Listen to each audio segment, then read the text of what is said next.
আসসালামু আলাইকুম। আমরা আলী গুহা চলে আসছি। এতক্ষণ ছিলাম হলো আসলে গিরিপথে, এটা গুহা ছিল না। তো আমরা 7 জনে এখানে রওনা দিয়েছিলাম আসার জন্য। তো অবশেষে আমরা 5 জন এখানে আসতে পেরেছি, আর 2 জন আসতে পারে নাই। তারা ভয় পেয়ে চলে গেছে।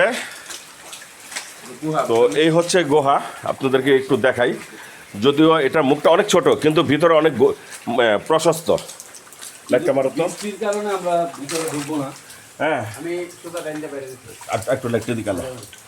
এই গুহাতেও কিন্তু মানুষজন যাতায়াত করে না।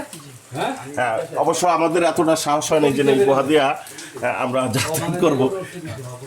এটা দুরন্ত সাহসের ব্যাপার, এটা আমরা আসলে পারবো না। যাই হোক, একটা ইচ্ছা ছিল এই আলীর গুহাটা দেখার। এটা হচ্ছে আলীকদমে অবস্থিত। আলীকদম বাজার থেকে প্রায় 2.5 কিলোমিটার হবে। এটা কি আলীকদম থেকে কোন দিকে, মানে পূর্ব দিকে না পশ্চিম দিকে এই গুহাটা? আলীকদম বাজার থেকে পূব দিকে। আচ্ছা, যাই হোক, আমি তো আসলে সব চিনি না। এখানে লোকাল এক বাইস্তারে পেয়েছি, সেই বাইস্তার মাধ্যমে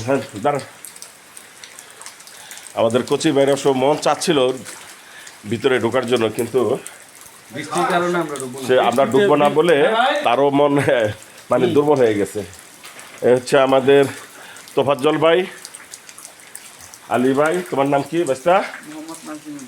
মোহাম্মদ নাজিমুদ্দিন। ও লোকাল একটা ছেলে, আমাদের সাথেই আসছে। ধন্যবাদ। ছবি তুলে আপনার সিঙ্গেল ছবি তুলে